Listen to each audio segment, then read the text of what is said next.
അള്ളാഹു റബ്ബുൽ ആലമീൻ തന്ന വല്ലാത്തൊരു അനുഗ്രഹമാണ് യഥാർത്ഥത്തിൽ നമ്മുടെ ആരോഗ്യം എന്ന് പറയുന്നത് അല്ലേ. ആരോഗ്യം സംരക്ഷിക്കാൻ വേണ്ടിയിട്ട് ഏത് ഡയറ്റിനും എന്ത് കാര്യത്തിനും ഏത് മെഡിസിൻ കഴിക്കാനും നമ്മൾ തയ്യാറാണ്. ചിലപ്പോഴൊക്കെ സോഷ്യൽ മീഡിയയിൽ തടി കുറയ്ക്കാം, അതുപോലെ തന്നെ നമ്മുടെ ആരോഗ്യം ഹെൽത്ത് ബെനിഫിറ്റ്സ് കൂട്ടാം, മസിൽ പെരുപ്പിക്കാം, ഇതിനൊക്കെ ഒരുപാട് മെഡിസിൻസ് ഉണ്ട് എന്ന് പറയുമ്പോഴേക്ക് തലങ്കും വിലങ്കും ആലോചിക്കാതെ എല്ലാം വാങ്ങി കഴിക്കാൻ തിരക്ക് കൂട്ടുന്ന ആളുകളാണ് പ്രത്യേകിച്ച് മലയാളികൾ. എന്നാൽ ഞാൻ പറയട്ടെ, ചിലതൊക്കെ വല്ലാത്ത അപകടമാണ്. ചില ഭക്ഷണങ്ങൾ നമ്മൾ രാത്രി കഴിച്ചാൽ നമുക്ക് പെട്ടെന്ന് വയസ്സാകും. മുഖമൊക്കെ ചുക്കിച്ചുളിയും, മുടി നരയ്ക്കും, പെട്ടെന്ന് വയസ്സാകാൻ കാരണമാകും. അതുമാത്രമല്ല, ചില ഭക്ഷണങ്ങൾ രാത്രിയിൽ കഴിച്ചാൽ നമ്മളെ അത് വല്ലാത്ത രോഗിയാക്കും, മാരക രോഗങ്ങൾക്ക് പോലും അടിമകളാക്കും. ഏതൊക്കെയാണെന്ന് അറിയണ്ടേ? അള്ളാഹു റബ്ബുൽ ആലമീൻ അതൊക്കെ ജീവിതത്തിൽ നിന്ന് മാറ്റി നമ്മുടെ ആരോഗ്യം റാഹത്തിലാക്കി തരട്ടെ. 1000 രൂപ സമ്മാനമായി ലഭിക്കുന്ന ചോദ്യം വീഡിയോയിലുണ്ട്, മുഴുവനായി കാണുക, ഉത്തരം കമൻറ്റ് ചെയ്യുക, നാമുമായി ബന്ധപ്പെട്ട എല്ലാവരിലേക്കും ഷെയർ ചെയ്ത് കൊടുക്കുക. അള്ളാഹു റബ്ബുൽ ആലമീൻ അവൻ്റെ മുത്തഖീങ്ങളിൽ ഉൾപ്പെടുത്തി അനുഗ്രഹിക്കട്ടെ.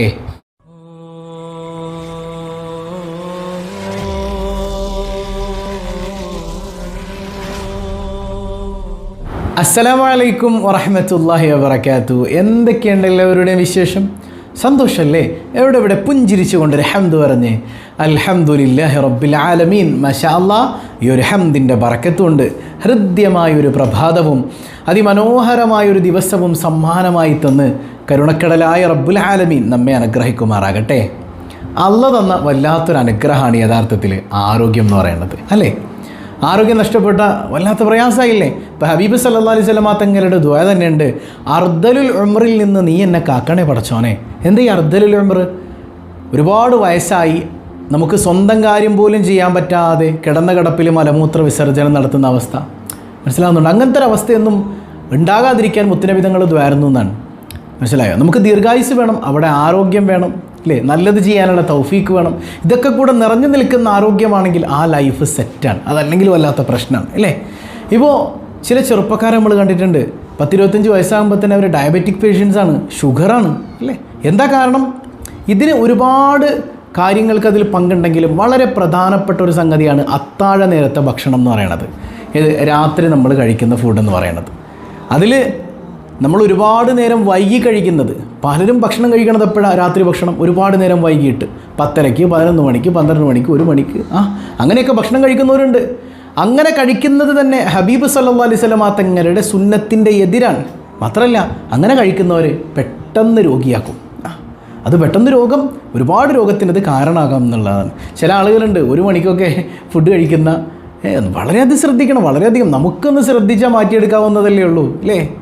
ഇനിയിപ്പോൾ അങ്ങനെ കഴിക്കേണ്ടി വന്നാൽ തന്നെ വല്ല ലൈറ്റായ ഫ്രൂട്ട്സ് എന്തെങ്കിലുമൊക്കെ ആ സമയത്ത് വിശന്നാൽ അങ്ങനെ എന്തെങ്കിലും കഴിക്കാമെന്നല്ലാതെ ഹെവി ഫുഡൊക്കെ രാത്രി 1 മണിക്കും 2 മണിക്കൊക്കെ ഓർഡർ ചെയ്ത് കഴിക്കുന്ന ഒരുപാട് ആളുകളുണ്ട്. ഇപ്പോൾ ഞാൻ എറണാകുളത്തുകാരനാണ്, പ്രത്യേകിച്ച് കാക്കനാട് ഏരിയ, ഇഫോബാക്ക് ഏരിയയാണത്. അപ്പോൾ ഒരുപാട് ആളുകൾ സ്വിഗ്ഗിയും സൊമാറ്റോയൊക്കെ രാത്രി 1 മണിക്കും 2 മണിക്കും 3 മണിക്കൊക്കെ ഓർഡർ ചെയ്തിട്ട് ആ നേരത്തിരുന്ന് ഫുഡ് കഴിക്കലാണ്. ഒരുപാട് ഹോട്ടൽസ് ഇവിടെ 24 മണിക്കൂറും തുറന്നിട്ടിരിക്കാൻ. ഇതൊക്കെ കഴിച്ചിട്ട് മാരക രോഗികളായി മാറുന്ന എത്ര കാഴ്ചകൾ നമ്മുടെ മുമ്പിലുണ്ട് അല്ലേ. പിന്നെ ചില ആൾക്കാരുണ്ട് ഡയറ്റിൻ്റെ പേര് പറഞ്ഞിട്ട് രാത്രി ഫുഡങ്ങ് ഒഴിവാക്കും. അത് ഏറ്റവും വലിയ മണ്ടത്തരാണ്. യഥാർത്ഥത്തിൽ അതൊരു മണ്ടത്തരാണ്. എന്ത് ഡയറ്റിൻ്റെ പേരിലാണെങ്കിലും രാത്രിയിലെ ഭക്ഷണം ഒഴിവാക്കരുത്. അത് ലൈറ്റായിട്ട് കഴിച്ചാൽ മതിയല്ലോ, പക്ഷെ ഒഴിവാക്കി കളയരുത്. ഇപ്പോൾ ഹബീബ് സല്ലല്ലാഹു അലൈഹി വസല്ലമ തങ്ങൾ പറയുന്നുണ്ട്, താശവും നിങ്ങൾ അത്താഴം കഴിക്കണം. ഇടയത്താഴമല്ല കേട്ടോ, അത് നമ്മൾ റമദാനിൽ പറയുന്നത് അതല്ല. അത്താഴം കഴിക്കണം. അത്താഴം എന്ന് പറഞ്ഞാൽ രാത്രി സമയത്ത് കഴിക്കുന്ന അത്താഴം ഭക്ഷണം ഇല്ലേ, രാത്രിയിലെ ഫുഡ്. കാരണം തർക്കുൽ ആശാഇ മുഹരിമ, നിങ്ങൾ അത്താഴം ഒഴിവാക്കിയാൽ, രാത്രിയിലെ ഫുഡ് ഒഴിവാക്കിയാൽ അത് നിങ്ങളെ പെട്ടെന്ന് വയസ്സാക്കും. സയ്യിദുനാ റസൂലുള്ളാഹി സ്വല്ലല്ലാഹു അലൈഹി വസല്ലം. ചില ആൾക്കാർ എന്തിക്കുണ്ടാവും, എനിക്ക് പെട്ടെന്ന് നരക്കണം. എല്ലാത്തിനും കാരണം ഇതാണെന്നല്ല, ഒരുപാട് വിഷയങ്ങൾക്ക് കാരണം ഇതാണ്. ചിലത് ചിന്തിക്കണം, എൻ്റെ മുടി പെട്ടെന്ന് നരക്കുന്നു, എനിക്ക് പെട്ടെന്ന് വയസ്സാകുന്നു, ഇങ്ങനെ മുഖമൊക്കെ ചുക്കിച്ചുളിഞ്ഞു പോകുന്നത് പോലെ. അതിൻ്റെ ഒരു പ്രധാനപ്പെട്ട കാരണമാണ് രാത്രിയിലെ ഭക്ഷണം ഒഴിവാക്കുക എന്നുള്ളത്. അപ്പോൾ ഒരു പിടിയെങ്കിലും, കുറച്ച് ഫ്രൂട്ട്സ് ആണെങ്കിലും എന്തെങ്കിലുമൊക്കെ ഒരു ഫുഡ് രാത്രി കഴിക്കാതിരിക്കരുത്. അത് പ്രശ്നം ഉണ്ടാക്കും. മാത്രമല്ല, നമ്മുടെ സ്കിന്നൊക്കെ വല്ലാതെ ഡ്രൈ ആക്കി മാറ്റും രാത്രിയിൽ ഭക്ഷണം കഴിച്ചില്ലെങ്കിൽ. അപ്പോൾ ഫ്രൂട്ട്സൊക്കെ എന്തായാലും ഉൾപ്പെടുത്തണം എന്നുള്ളതാണ്. മനസ്സിലായോ? അപ്പോൾ ഈ കാര്യം ശ്രദ്ധിക്കുക. അപ്പോൾ ഇന്ന് നമ്മൾ പറയുന്നത് 10 തരം ഭക്ഷണങ്ങൾ രാത്രിയിൽ കഴിക്കുന്നുണ്ടെങ്കിൽ അത് ഒഴിവാക്കണം. ഒഴിവാക്കിയില്ലെങ്കിൽ എന്ത് സംഭവിക്കും? നമ്മളെ അത് മാരക രോഗത്തിന് അടിമകളാക്കും. ഇതൊക്കെ നമ്മുടെ ലൈഫ് സ്റ്റൈലിൽ മുസ്ലിം എന്ന നിലയ്ക്ക് ആരോഗ്യമുള്ള മുസൽമാനെയാണ് ആരോഗ്യമില്ലാത്തവനേക്കാൾ അള്ളാഹ്ക്ക് ഇഷ്ടമെന്ന് സയ്യിദുനാ റസൂലുള്ളാഹി സ്വല്ലല്ലാഹി അലൈഹി വസല്ലം. അപ്പോൾ ആരോഗ്യമുള്ള മുസ്ലിം ആകുക എന്ന് പറയുന്നത് അത് നമ്മുടെ ഈമാൻ്റെ ഭാഗമാണ്. മനസ്സിലായോ? അള്ളാഹ്ക്ക് ഇഷ്ടം അങ്ങനെയുള്ളവരാന്ന് പറയുമ്പോൾ നമ്മൾ അങ്ങനെയുള്ളവരായി മാറണം. അതിന് ഉസ്താദ് ഞങ്ങൾക്കിപ്പോൾ രോഗമുണ്ടല്ലോ, അതിനെക്കുറിച്ചല്ലേ പറയേണ്ടത്. രോഗം വന്നാലും നല്ല ഫുഡ് കഴിക്കാമല്ലോ.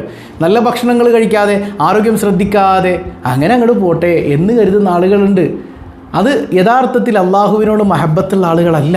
അള്ളാഹുവിനോട് മഹബത്തുള്ളവർ ആരോഗ്യത്തിലൊന്ന് ശ്രദ്ധ ചെലുത്തേണ്ടതുണ്ട്. അപ്പോൾ 10 തരം ഭക്ഷണങ്ങൾ രാത്രി കഴിക്കാൻ പാടില്ല. ഒന്ന്, വലിയ ഒരുപാട് കലോറിയുള്ള ഹൈ കലോറിയുള്ള ഭക്ഷണങ്ങൾ കഴിക്കാൻ പാടില്ല എന്നാണ്. ഇപ്പോൾ ഉദാഹരണം പറഞ്ഞാൽ നമ്മൾ ചോറ് അല്ലേ, ചോറ് കഴിക്കരുത് എന്നാണ് രാത്രി. ചോറ് ഏതെങ്കിലും ഒരു നേരം തീരെ ഒഴിവാക്കാൻ പറ്റാത്തവരാണെങ്കിൽ ഒരു നേരം കഴിക്കുക എന്നുള്ളതാണ്. മനസ്സിലാവുന്നുണ്ട്? രാത്രിയിൽ ഒരുപാട് കലോറികളുള്ള ഫുഡ് കഴിക്കാതിരിക്കുക. പ്രത്യേകിച്ച് പാതിരാത്രി കഴിക്കുന്നവരൊക്കെ ഉണ്ട്. ഒരു ലേറ്റ് നൈറ്റ് ക്രാവിങ്സ് എന്നൊക്കെ പറഞ്ഞിട്ട് രാത്രി ഫുഡ് അടിക്കാൻ ഫ്രണ്ട്സിനോടൊപ്പം കറങ്ങിയിട്ട് എവിടെയെങ്കിലുമൊക്കെ തട്ടുകടയിൽ പോവുക, അല്ലെങ്കിൽ ഓർഡർ ചെയ്ത് കഴിക്കുക. 2 മണിക്കും 1 മണിക്കൊക്കെ ഇരുന്ന് ഇങ്ങനെ ഫുഡ് കഴിക്കുന്ന ആളുകൾ, ആ നേരത്ത് ബിരിയാണി കഴിക്കുന്ന ആളുകൾ. മനസ്സിലാവുന്നുണ്ടോ? അതൊക്കെ ഒരുപാട് കലോറിയുള്ള ഫുഡാണ്. ഇത് കഴിച്ച ഉടനെ കിടന്നുറങ്ങും. അത് വലിയ രോഗത്തിന്, ഹൃദ്രോഗത്തിന് പോലും കാരണമാക്കും എന്നുള്ളതാണ്. ഇനി ഉസ്താദ്, എൻ്റെ ഒരു ഉസ്താദ്, തീരെ കഴിക്കാതിരിക്കാൻ, ചോറ് കഴിക്കാതെ പറ്റൂല, ഇത്തിരി ചോറ് ചെന്നാലേ എനിക്കൊരു സുഖമാവുള്ളൂ എന്നാണ്. അതൊക്കെ വെറും തോന്നലാണ്. മനസ്സിലാവുന്നുണ്ടോ? ഒരു അറ്റാക്ക് വന്നിട്ട് ഡോക്ടർ പറയുകയാണ് ഇനി ചോറ് കഴിക്കരുതെന്ന് പറഞ്ഞാൽ നമ്മളവിടെ നിർത്തും. മനസ്സിലായോ? അപ്പോൾ പറ്റാത്ത വിഷയമൊന്നുമല്ല. ഇനി ചോറ് കഴിച്ചില്ലെങ്കിൽ തീരെ പറ്റില്ല എന്നുള്ളവരെന്ത് ചെയ്യുക? ഒരു കുറച്ച്, വളരെ കുറച്ച് മാത്രം. മറ്റു നമ്മൾക്ക് കറി കുറച്ചും ഒരു ചോറും ഉണ്ടാവും.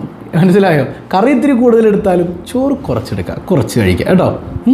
അങ്ങനെ കഴിക്കുന്നവരാണെങ്കിൽ വലിയ കുഴപ്പമുണ്ടാവില്ല. ചോറ് അമിതമായി രാത്രിയിൽ കഴിച്ചാൽ വലിയ പ്രശ്നമാണ്. ചോറെന്ന് മാത്രമല്ല, കലോറി കൂടുതലുള്ള ഭക്ഷണങ്ങൾ. രണ്ടാമത്തേത് ചായയും കാപ്പിയാണ്. രാത്രി ഭക്ഷണത്തിൻ്റെ കൂടെ ചായ അല്ലെങ്കിൽ കാപ്പി ഇല്ലാതെ ഇറങ്ങാത്ത ഒരുപാട് ആളുകളുണ്ട്. ഒരു ചായ കുടിക്കണം. സംഗതി ചായയും അതുപോലെ തന്നെ കാപ്പിയും അതിലുള്ള കണ്ടൻസൊക്കെ യഥാർത്ഥത്തിൽ നമ്മുടെ ഇങ്ങനെ ഒരു ഉന്മേഷഭരിതരാക്കുന്ന സംഗതിയാണ്. ഇത് നമ്മുടെ ഉറക്കത്തെ ബാധിക്കുന്നേ. ഈ സാധനം കുടിച്ചിട്ട് തിരിഞ്ഞും മറിഞ്ഞുമൊക്കെ കിടക്കലാണ്. ഉറക്കം കിട്ടണില്ല. എങ്ങനെ കിട്ടും?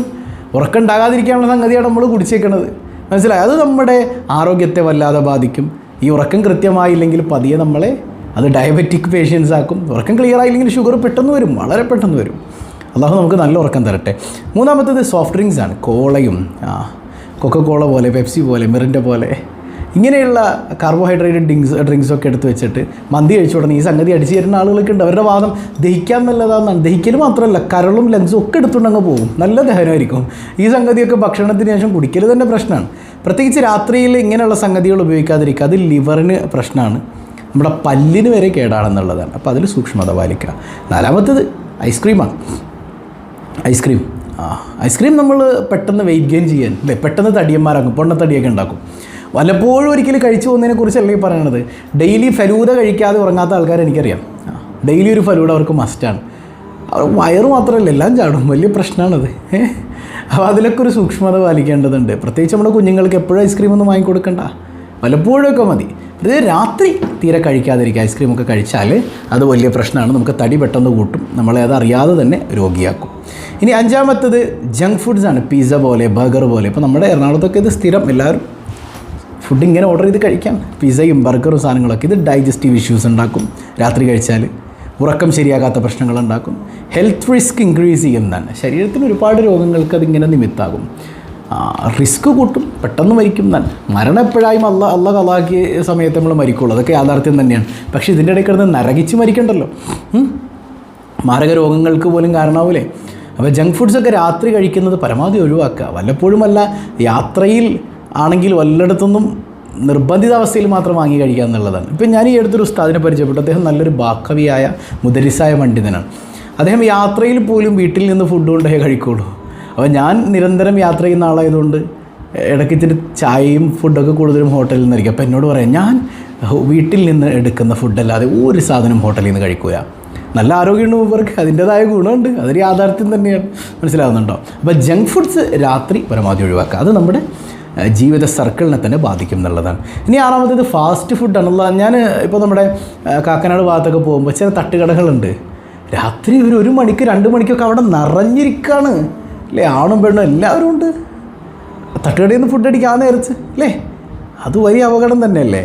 വല്ലപ്പോഴും ഒരിക്കൽ നമ്മൾ യാത്രാമധ്യേ കഴിക്കുന്നത് പോലെയാണോ നിരന്തരം രാത്രിയിൽ പാതിരാത്രിയൊക്കെ തട്ടുകടയിൽ നിന്ന് മേടിച്ച് ഫുഡ് കഴിക്കുന്നത്? എപ്പോൾ വേണമെങ്കിലും ഫുഡ് പോയ്സണും കാര്യങ്ങളൊക്കെ വരാം. മനസ്സിലാകുന്നുണ്ടോ? അപ്പോൾ അത് വലിയ പ്രശ്നമാണ്. നമ്മൾ കൂടുതൽ ശ്രദ്ധിക്കണം. കൂടുതൽ നമ്മൾ ഉറങ്ങാൻ പോവുകയാണ്, അധ്വാനിക്കാൻ പോവുകയല്ല. ഈ ഫുഡ് കഴിച്ചിട്ട് ഉറങ്ങാൻ പോവുകയാണ്. അപ്പോൾ ഉറക്കത്തിലേക്ക് പോകുമ്പോൾ ദഹന പ്രക്രിയ നടക്കില്ല. ഡൈജസ്റ്റീവ് സിസ്റ്റം ഒക്കെ അവിടെ നമ്മൾ ഉറങ്ങുന്നതിനോടൊപ്പം അതും ഇങ്ങനെ ഉറങ്ങി കിടക്കുകയാണ്. അവിടെ പ്രവർത്തനങ്ങൾ നടക്കണമെങ്കിൽ ഉണർന്നിരിക്കുന്ന സമയമാകണം. അപ്പോൾ ദഹിക്കാനുള്ള ഗ്യാപ്പ് വളരെ ആവശ്യമാണെന്നുള്ളതാണ്. അപ്പോൾ ഇത്തിരി നേരത്തെ ഫുഡ് കഴിക്കുകയാണെങ്കിൽ ഓക്കെ, അല്ലാതെ പാതിരാത്രിയൊക്കെ തട്ടുകടയിൽ പോയി അല്ലെങ്കിൽ രാത്രിയിൽ തട്ടുകട ഫുഡൊക്കെ ഒഴിവാക്കി നല്ല ഭക്ഷണം കഴിക്കാൻ ശ്രമിക്കുക. 7ാമത് ചോക്ലേറ്റാണ്. നമുക്കറിയാം അല്ലേ, അതിലെ കണ്ടൻസൊക്കെ നമ്മുടെ ഉറക്കത്തെ ബാധിക്കും. പ്രത്യേകിച്ച് ഷുഗർ വല്ലാതെ വർദ്ധിപ്പിക്കും. മനസ്സിലായോ? ഇനി 9ാമത്തേത് സ്വീറ്റ്സാണ്, മധുരമുള്ള സാധനങ്ങൾ. അത് നാച്ചുറലായ സംഗതികളുണ്ട്. ഇപ്പോൾ ഈന്തപ്പഴമൊക്കെ പോലെ കഴിക്കാം.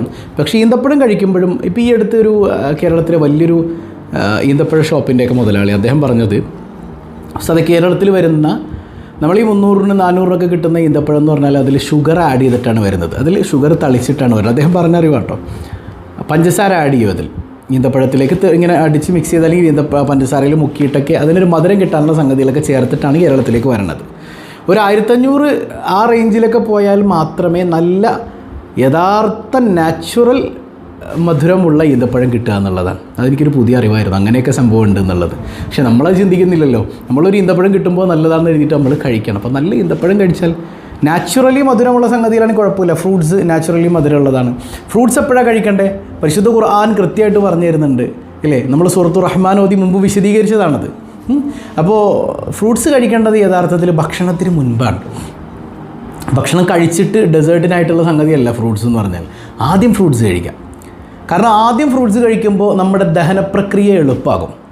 ഭക്ഷണമൊക്കെ കഴിച്ചിട്ടാണെങ്കിൽ പിന്നെ ഒരു 3 മണിക്കൂർ വേണം നമുക്ക് ദഹിക്കാൻ. പക്ഷേ ഫ്രൂട്ട്സ് ആദ്യം കഴിച്ചിട്ട് പിന്നെ ഫുഡ് കഴിക്കുകയാണെങ്കിൽ വളരെ കുറച്ച് സമയം കൊണ്ട് നമ്മുടെ ഭക്ഷണത്തെ ദഹിപ്പിച്ചെടുക്കാൻ പറ്റും എന്നുള്ളതാണ്. മനസ്സിലായോ? അപ്പോൾ ഫ്രൂട്ട്സ് ആദ്യമാണ് കഴിക്കേണ്ടത്. അപ്പോൾ ഞാൻ പറഞ്ഞു വന്നത്, നമ്മൾ നാച്ചുറലായ ഫ്രൂട്ട്സ് കഴിക്കാൻ കുഴപ്പമൊന്നുമില്ല. പക്ഷേ ആർട്ടിഫിഷ്യൽ സ്വീറ്റ്സൊക്കെ രാത്രി കഴിച്ചാൽ വലിയ പ്രശ്നമാണ്. പൊണ്ണത്തടി ഉണ്ടാക്കും. ഒരുപാട് സ്വീറ്റ്സ് കഴിക്കാൻ ഇഷ്ടപ്പെടുന്നവരൊക്കെ ഉണ്ട്.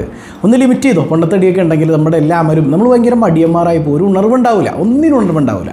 വലിയ പ്രശ്നമാണ്. ഇനി 10ാമത്തേത് മൈദ ചേർത്ത ഫുഡൊക്കെ രാത്രി എന്തായാലും ഒഴിവാക്കണം. പ്രത്യേകിച്ച് പൊറോട്ട ആകട്ടെ, ബിസ്ക്കറ്റ് ആകട്ടെ. ബിസ്ക്കറ്റൊക്കെ ഭയങ്കര ഡേഞ്ചറാണേ. കുഞ്ഞുങ്ങൾക്ക് തീരെ കൊടുക്കാൻ പറ്റാത്തൊരു സാധനമാണ് ബിസ്ക്കറ്റ്. എന്നിട്ട് നമ്മളൊക്കെ കൊടുക്കുന്നുണ്ട്, വേറെ ഓപ്ഷനില്ല അല്ലേ? പക്ഷേ നമുക്ക് ശ്രമിച്ചാൽ നടക്കും. വല്ലപ്പോഴും ഒരെണ്ണം കൊടുക്കാമെന്നല്ലാതെ വീട്ടിലേക്ക് ഒരു ബിസ്ക്കറ്റ് മേടിച്ചാൽ എങ്ങനെ ഉണ്ടാവും? രാവിലെ മേടിച്ചു, ആ പാക്കറ്റ് കൊടുത്ത് അപ്പം തന്നെ പാക്കറ്റ് തീരാണ്. ഒരു പാക്കറ്റ് ബിസ്ക്കറ്റ് ഡെയിലി വേണം, ചുരുങ്ങിയത്. ബിസ്ക്കറ്റ് ഭയങ്കര അപകടമാണ്. ഏത് ഡോക്ടറോട് പോലും നിങ്ങൾ ചോദിക്കോ, ബിസ്ക്കറ്റ് അപകടമാണ്. കുട്ടികൾക്ക് കഫക്കെട്ട് ഉണ്ടാകും, വലിയ പ്രശ്നങ്ങളൊക്കെ ഉണ്ടാകും. അപ്പോൾ അതിൽ സൂക്ഷ്മത പാലിക്കുക. മനസ്സിലാകുന്നുണ്ട്? അപ്പോൾ ഈ 10 കാര്യങ്ങൾ ഭക്ഷണത്തിൻ്റെ വിഷയത്തിൽ നമ്മൾ വളരെയധികം ശ്രദ്ധിക്കണം എന്നുള്ളതാണ്.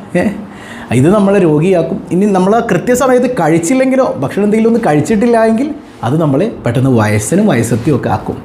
മനസ്സിലായോ? നമ്മളിങ്ങനെ കെട്ടിയോൻ ചുള്ളനായി നടക്കുന്നു, കെട്ടിയോൾക്ക് പെട്ടെന്ന് വയസ്സായിപ്പോയി, സങ്കടമല്ലേ? അല്ലെങ്കിൽ കെട്ടിയോൾ ചുള്ളത്തിയായിട്ട് നടക്കുന്നു, കെട്ടിയോന് പെട്ടെന്ന് വയസ്സായി. ഇത് രണ്ടുപേരും നല്ല ആരോഗ്യമുള്ളവരാകട്ടെ. ആരോഗ്യമുള്ള മുഅ്മിനിനെയാണ് അള്ളാഹുവിന് ഏറ്റവും ഇഷ്ടം, സയ്യിദുനാ റസൂലുള്ളാഹ്. ഇനിയോ അൽ അശാഉ ഖബൽ ഇശ. യഥാർത്ഥത്തിൽ ഫുഡ് കഴിക്കേണ്ട സമയം എന്ന് പറഞ്ഞാൽ ഇശായിന് മുമ്പാണ്. ഇല്ലെങ്കിൽ പല ആളുകൾക്കും ഗ്യാസ്ട്രിക് പ്രശ്നമൊക്കെ ഉണ്ടാക്കും. നേരത്തെ സമയബന്ധിതമായി കഴിക്കുക. അതുപോലെ കഴിച്ചിട്ട് ഉടനെ കിടക്കരുത്. അത് ഇമാമിങ്ങളൊക്കെ പറയുന്നുണ്ട്, ബുദ്ധി സംബന്ധമായ പ്രശ്നത്തിന് വരെ കാരണമാകും. കുഞ്ഞുമക്കൾക്ക് നമ്മൾ ഫുഡ് കൊടുക്കണപ്പോഴാണ് 11 മണിക്ക് അല്ലെങ്കിൽ 10 മണിക്ക്, എന്നിട്ട് വേഗം കൊണ്ടുപോയി കിടത്തും. കുട്ടിയുടെ പഠന നിലവാരമൊക്കെ ബാക്കിലേക്ക് പോകും എന്നുള്ളതാണ്. ബുദ്ധിപരമായ വിഷയങ്ങളിലൊക്കെ ഇത് ബാധിക്കപ്പെടും എന്നുള്ളതാണ്. അപ്പോൾ നേരത്തെ കഴിപ്പിക്കും. ഒരു 7:30 മണിക്കൊക്കെ പിള്ളേർക്ക് ഫുഡ് കൊടുക്കുന്നേ. അങ്ങനെ ജീവിതത്തിലൊരു സർക്കിൾ ക്രിയേറ്റ് ആകട്ടെ. അള്ളാഹു എല്ലാവർക്കും ഹൈറും ബറക്കത്ത് നൽകട്ടെ. നല്ല ആരോഗ്യമുള്ള മുഅ്മിനീങ്ങളിൽ അള്ളാഹു നമ്മെ ഉൾപ്പെടുത്തട്ടെ. ഇന്നലെ നമ്മൾ ചോദിച്ചത് തൗറാത്ത് ഇറക്കപ്പെട്ട പ്രവാചകർ ആരാണ്? അത് നബിയുല്ലാഹി മൂസ അലൈഹി സ്വലാത്തു വസ്സലാമാണ്. എല്ലാവരും കമൻറ്റ് ചെയ്തിട്ടുണ്ട്. അള്ളാഹു ബറക്കത്ത് ചെയ്യട്ടെ. ഇന്നത്തെ ചോദ്യം, ആദ്യമായി നര ബാധിച്ചത് ആർക്കാണ്? ആദ്യമായി നര ബാധിച്ചത് ആർക്കാണ്? കമൻറ്റ് ചെയ്യുക. അള്ളാഹു ബറക്കത്ത് ചെയ്യട്ടെ. എല്ലാവരും ഷെയർ ചെയ്ത് കൊടുക്കണം കേട്ടോ. വീഡിയോസൊക്കെ ഷെയറിംഗ് ഒന്നും ഇല്ലയെന്ന് തോന്നുന്നു നിങ്ങളിൽ. എല്ലാവരിലേക്ക് എത്തിച്ചു കൊടുക്കണം. അള്ളാഹു എല്ലാവർക്കും അർഹമായ പ്രതിഫലം തരട്ടെ. പതിവായി ചൊല്ലുന്ന ദിക്ർ സുബ്ഹാനല്ലാഹി വബിഹംദിഹി عدد خلقه ورضا نفسه وزنة عرشه ومداد كلماته سبحان الله وبحمده عدد خلقه ورضا نفسه وزنة عرشه ومداد كلماته سبحان الله وبحمده عدد خلقه ورضا نفسه وزنة عرشه ومداد كلماته الحمد لله رب العالمين അല്ലാഹുമ്മ സ്വല്ലി അലാ സയ്യിദിന മുഹമ്മദിൻ വഅലാ ആലി സയ്യിദിന മുഹമ്മദ്. അർഹമുർ-റഹീമായ കരുണക്കടലായ റബ്ബേ, പറഞ്ഞതും കേട്ടതും സ്വാലിഹായ അമലായി സ്വീകരിക്കണേ അല്ല. ഞങ്ങളുടെ എല്ലാ മുറാദുകളും നീ ഹാസുലാക്കണേ അല്ല. ആരോഗ്യമുള്ള മുഅ്മിനീങ്ങളിൽ മുഅ്മിനാത്തുകളിൽ നീ ഞങ്ങളെ ഉൾപ്പെടുത്തണേ അല്ല. ഞങ്ങളുടെ മുറാദുകൾ ഹാസുലാക്കണേ അല്ല. ഒരുപാട് അസുഖബാധിതരുണ്ട്, എല്ലാവർക്കും പരിപൂർണ്ണ ശിഫാ നൽകണേ അല്ല. യാ റബ്ബന, ഫലസ്തീനിലെ ഞങ്ങളുടെ സഹോദരങ്ങളുടെ പ്രയാസങ്ങൾ നീക്കണേ അല്ല. കഴിഞ്ഞ ദിവസം ഒരുപാട് ആളുകൾ നോമ്പ് പിടിച്ച് അവർക്ക് വേണ്ടി പ്രത്യേകം ദുആ ചെയ്തിട്ടുണ്ട്. ആ നോമ്പും ആ ദുആവും എല്ലാം നീ സ്വീകരിക്കണേ തമ്പുരാനെ. യാ റബ്ബന, ഫലസ്തീനിലെ ഞങ്ങളുടെ പ്രിയപ്പെട്ടവർക്ക് നല്ല ഭക്ഷണവും വെള്ളവും താമസ സൗകര്യങ്ങളും നൽകണേ അല്ല. അവരെ ശല്യപ്പെടുത്തുന്നവരെ, അവരെ നശിപ്പിക്കാൻ പോകുന്നവരെ നീ നശിപ്പിക്കണേ അല്ല. യാ റബ്ബന, ഞങ്ങളുടെ കുടുംബത്തിൽ സമാധാനം നൽകണേ അല്ല. പൊന്നുമക്കളെ സ്വാലിഹീങ്ങളാക്കണേ അല്ല. ഞങ്ങളിൽ നിന്ന് മരണപ്പെട്ട മാതാപിതാക്കൾ, ബന്ധുമിത്രാദികൾ എല്ലാവരുടെയും കബറിടം വെളിച്ചമാക്കണേ അല്ല. ഒരുപാട് പ്രായം ചെന്ന സഹോദരങ്ങൾ, ഉമ്മമാർ, ഉപ്പമാർ ഈ സദസ്സിലുണ്ട്. യാ റബ്ബന, എല്ലാവരുടെയും ജീവിതത്തിൽ ബറക്കത്ത് ചെയ്യണേ അല്ല. കുടുംബത്തിൽ അഭിവൃദ്ധി നൽകണേ അല്ല. ആഫിയത്തുള്ള ദീർഘായുസ്സ് തരണേ അല്ല. ഞങ്ങളാരെയും നീ പെട്ടെന്ന് മരിപ്പിക്കല്ലേ അല്ല. പടച്ചവനെ, ഞങ്ങളെയും ഞങ്ങളിൽ നിന്ന് വിട പറഞ്ഞവരെയും അഷ്റഫുൽ ഖൽഖായ സയ്യിദുനാ റസൂലുള്ളാഹി സ്വല്ലല്ലാഹു അലൈഹി വസല്ലമ തങ്ങളോടൊപ്പം നിൻ്റെ കാരുണ്യം കൊണ്ട് നീ ഒരുമിപ്പിക്കണേ അല്ലാ. ബിഹഖി സ്വല്ലല്ലാഹു അലാ മുഹമ്മദ് സ്വല്ലല്ലാഹു അലൈഹി വസല്ലം, സ്വല്ലല്ലാഹു അലാ മുഹമ്മദ് സ്വല്ലല്ലാഹു അലൈഹി വസല്ലം. അല്ലാഹുമ്മ സ്വല്ലി അലാ മുഹമ്മദ് യാ റബ്ബി സ്വല്ലി അലൈഹി വസല്ലം. വസ്സലാമു അലൈക്കും വറഹ്മത്തുള്ളാഹി വബറകാതുഹു.